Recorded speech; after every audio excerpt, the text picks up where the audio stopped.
Hello and welcome to Super Over. I'm Anand Narasimhan and it is virtually a semi-final. जो जीता वो final में, जो हार गया वो अपने अपने घर में.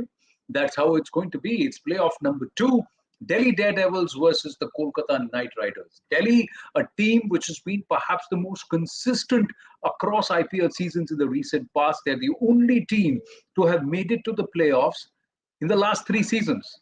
They have shown a certain level of consistency, and they seem to be a team who get their playing 11 right early on and then get through and continue to persist unless a situation demands that they're forced to change and they have to make changes. Otherwise, they tend to persist with that particular side. Injuries sometimes pegs them back, but this time around, they've had a rollicking season, barring the stumble that they had as far as playoff number 1 when they lost to the Chennai Super Kings. Now, will it be Delhi versus Chennai, former champions versus those who have always got there, but the silverware has eluded them? There were two teams I was rooting for who have never won this tournament, and I thought that one of them, or at least both of them, should contest the final to go for it. It would have been a different romance altogether and a different fight and adrenaline altogether.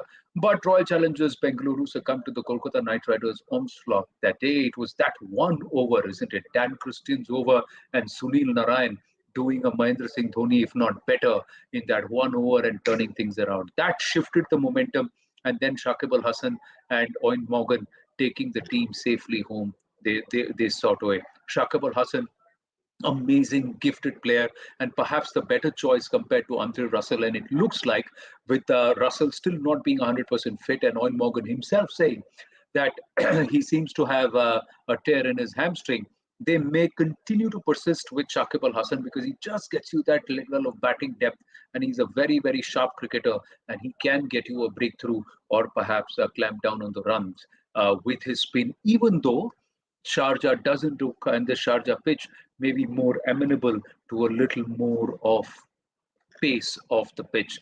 This is a pitch. I'll come to the pitch in just a bit, but when we're talking about the teams, it just looks like somewhere this time, Delhi Daredevils don't seem to have got that balance because of Marcus Stoinis. Is Marcus Stoinis fit enough to play? Is he going to make the playing 11? We'll know in just a bit. Even as we speak, we're just about minutes away from the toss. And when it comes to the toss on this Sharjah track, the team that chases tends to win more often. That's what it looks like. Even for the Delhi Daredevils, 4 out of their 5 losses have come when they batted first. For the Kolkata Knight Riders, they have won their last games, a few games chasing, and they seem to be doing very well chasing. And Sharjah is a track where it just is perhaps more beneficial to the team that is batting second. So whoever wins the toss looks like they would be more keen to bowl first. But who will call it right? We'll have to wait and watch.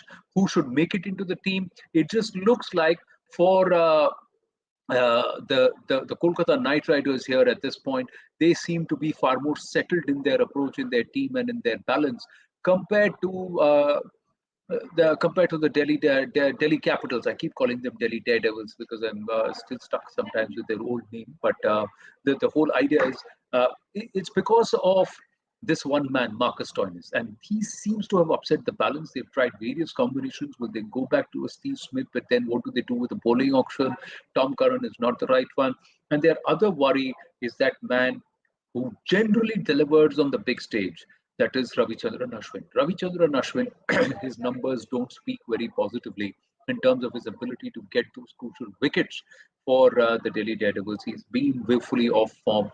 And despite there being about 4 or 5 left-handers in the Kolkata Knight Riders lineup, Ravi Chandran Ashwin's numbers against the left-handers hasn't been that very encouraging, and that could cause a few concerns or a few worries for the side.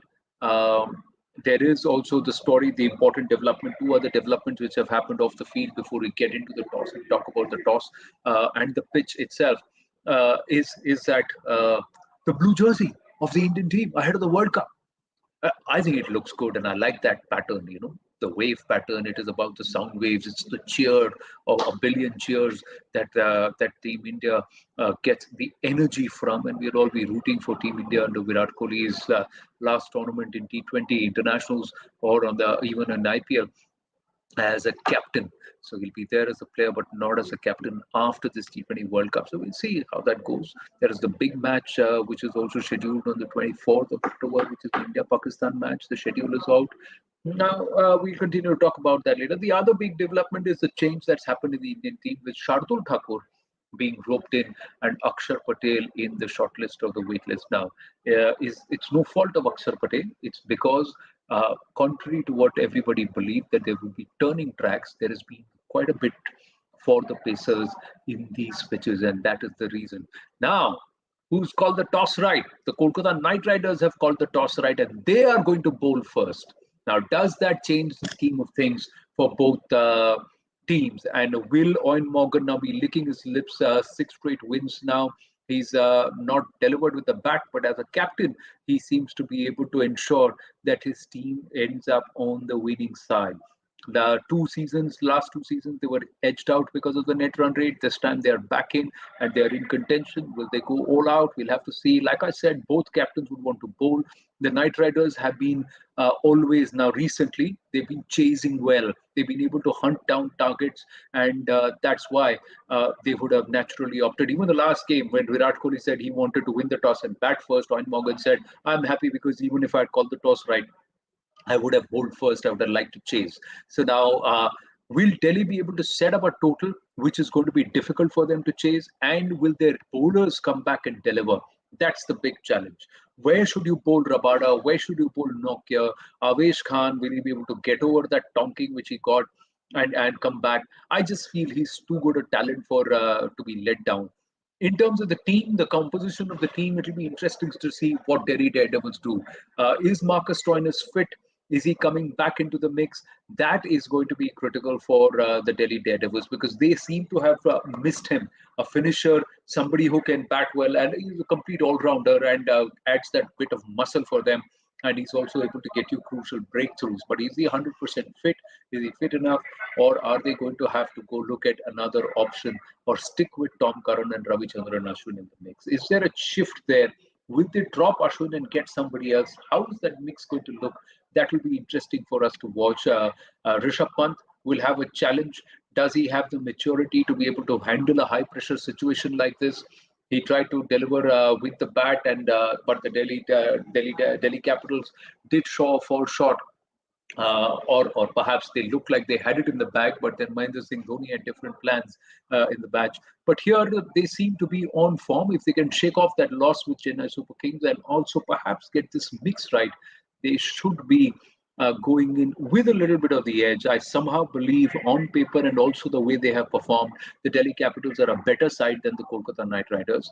So Owen Morgan, Dinesh Karthik, Shakib Al Hasan, Sunil Narayan are part. Tom Curran is out. Marcus Stoinis is in. So Stoinis is fit enough to play. That will be big relief. Will he be delivering? We'll see. Shivam Mavi, Varun Chakravarti, Lockie Ferguson. So that makes up the Kolkata Knight Riders with Shubman Gill, Venkatesh Iyer, Rahul Tripathi, and Nitish Rana at the top, along with Dinesh Karthik. Now, as for the Delhi Capitals, Prithvi Shaw, Shikhar Dhawan, Shreyas Iyer, Rishabh Pant, Shimron Hetmaya, Marcus Stoinis gets in, Akshar Patel. Ashwin is still there in the mix because he gives you that batting depth. Kagiso Rabada, Nokia, and of course Avesh Khan. So that's their 12. So the one change, Tom Curran out, Marcus Stoinis in, and suddenly there is so much more depth and heft in that Delhi Capitals. One player at number 6, and he gives you so many more bowling options. So now they have 1, 2, 3, 4, 5, 6 bowling options, and they also have 6 batting options. 7, 8. If you look at Ashwin and then Rabada Nokia and Avesh Khan. So that's how deep they can bat. They're batting first. What is a great total or a good total to chase down here at Sharjah? Anything upwards of 150. Anything upwards of 150 generally here in Sharjah is not easy to chase down. So whoever has won the toss, they would want to get to that 150 mark or get beyond it and set it up there. We'll also have to see how the pitch plays, whether it evens out, if there is anything in it for the bowlers early on, and if the batsmen are able to get it right and they have the rub of the green, how good a start they get. Now you play well in those power play overs. That's when you set yourself up here in Sharjah. The other thing I was about to say is between in terms of the bowling options that they've got to look at. Uh, Delhi Capitals, when they bowl first, when they bowl later, beg your pardon, when they bowl later, they should try and see that they keep Nokia towards the end. They can use Rabada, Avish Khan at the top, but you need Nokia towards the end to give you that pace and a certain amount of pep to bowl in the death if it is all going right down to the wire. We'll have to see how it pans out. It just looks like we're all set for a thrilling match, an exciting game. Both sides will be hungry and looking and eyeing that final berth. Somewhere, like I've always maintained, I just feel it should be Delhi Capitals. They got so near, but they were left so far last time around. Hopefully, this time they can get their hands on silverware. A team that's backed youngsters, a team that's backed local talent, that is a team that should get the shot at the title, is what I believe. I'd like to see Rishabh Pant taking on his mentor and idol, Mahendra Singh Dhoni. And once again, it's playoff one as a repeat in the final. What a story that it will be. Let's see how it goes and how the dice rolls. And Lady Luck, who she smiles upon tonight. Is it Delhi or is it Kolkata? We'll find out. And we will talk about this later on the Super Over. For the moment, bye for now.